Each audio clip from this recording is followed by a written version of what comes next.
Hello hi అండి. Today వచ్చేసి బిర్యానీ చేస్తున్నాను. సో నేను ఆల్రెడీ కుక్కర్లో అయితే ఆయిల్ వేసేసాను. తర్వాత బిర్యానీ ఐటమ్స్ వేసాను. తర్వాత ఆనియన్స్ అవి వేగిన తర్వాత పచ్చిమిర్చి అయితే యాడ్ చేశానండి. తర్వాత కొంచెం క్యారెట్ అయితే యాడ్ చేశాను. తర్వాత వచ్చేసి టమాటాలు యాడ్ చేశానండి. ఈ మొత్తం కూడా మగ్గినంత వరకు మగ్గించుకోవాలి. మగ్గిన తర్వాత ఒక టేబుల్ స్పూన్ వరకు అయితే అల్లం వెల్లుల్లిపాయ పేస్ట్ వేసాను. అది పచ్చివాసన పోయేంత వరకు వేయించుకున్న తర్వాత గరం మసాలా యాడ్ చేశాను. తర్వాత బిర్యానీ మసాలా యాడ్ చేశానండి. ఇవి వేగిన తర్వాత వచ్చేసి నేను కొంచెం కరివేపాకుని అయితే యాడ్ చేసుకున్నాను. అదేవిధంగా కొత్తిమీరని అయితే యాడ్ చేశానండి.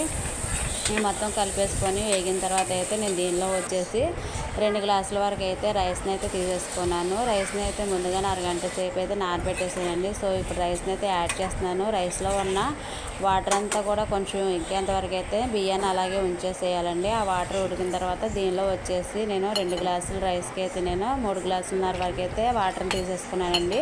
దీనిలో కొంచెం సాల్ట్ని అయితే యాడ్ చేసుకోవాలి. సాల్ట్ని యాడ్ చేసుకున్న తర్వాత అయితే మొత్తం కలిపేసేసుకొని నేను కొంచెం సాల్ట్ని యాడ్ చేసిన తర్వాత మొత్తం ఒకసారి అయితే కలిపేసానండి. కలిపేసిన తర్వాత కుక్కర్ అయితే మూత పెట్టేశాను. కుక్కర్ మూత పెట్టేసి 2 విజిల్ అయితే వచ్చేంత వరకు ఉంచేసాను. చూసారు కదా, రైస్ పర్ఫెక్ట్గా అయితే ఉడికిపోయిందండి. సో వాటర్ అయితే ఏమీ లేవు, చక్కగా ఉడికిపోయింది. దీనిలో వచ్చేసి నేను టుడే అయితే నేను చికెన్ కర్రీ అయితే చేసేసానండి. సండే ఈరోజు.